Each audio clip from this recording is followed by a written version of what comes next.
You've seen this DM. Maybe you've sent it. Someone on the team posts an RFC, opens a PR, raises a concern in stand-up, and you've already decided before reading a single line that it's not worth engaging with.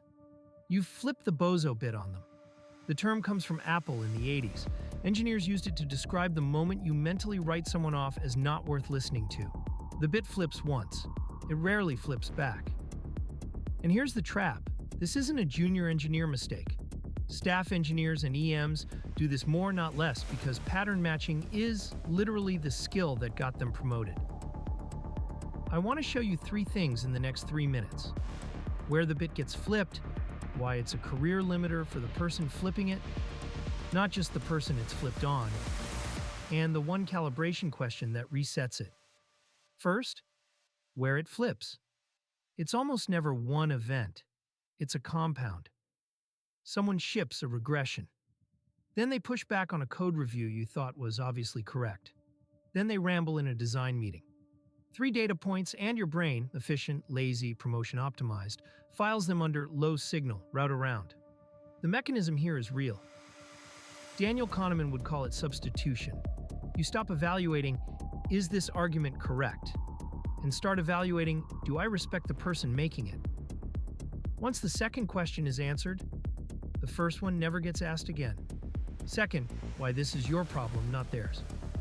Most engineers think flipping the bozo bit costs the bozo. It doesn't. It costs you. 3 ways. 1, reprisals. The person you wrote off is right sometimes. Maybe 20% of the time, maybe 40%. You are now systematically ignoring that signal. At staff level, your job is literally signal aggregation across the org. You're shipping with a corrupted input.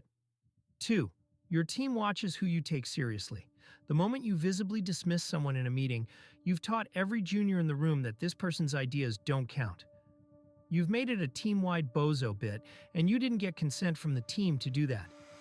3, and this is the EM-specific one, you've lost the ability to coach them.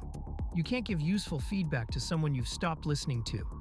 The perf review writes itself in advance, which means it's not a perf review anymore. It's a confirmation exercise. 3rd, how to reset. 1 question. Steal this from Amazon's writing culture, where the rule is you read the doc before you form an opinion on the author. The question, when was the last time this person changed my mind about something? If you can't answer within 10 seconds, the bit is flipped. Doesn't mean they're good. Doesn't mean you were wrong to downgrade them. It means your model of them has stopped updating, and a stopped model is just a bias wearing a lanyard. Concrete action. For ICs, pick the person on your team you're most tempted to route around. Read their next doc end-to-end before forming an opinion. For EMs, look at your 1-1 notes from the last quarter. If one report's notes are noticeably shorter than the others, that's where your bit is flipped, and that's where your next coaching conversation lives.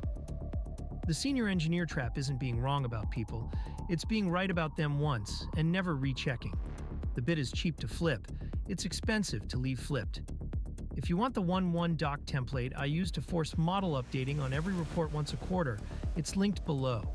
Next video goes inside how calibration meetings actually work, the room where your rating gets decided before you ever see it.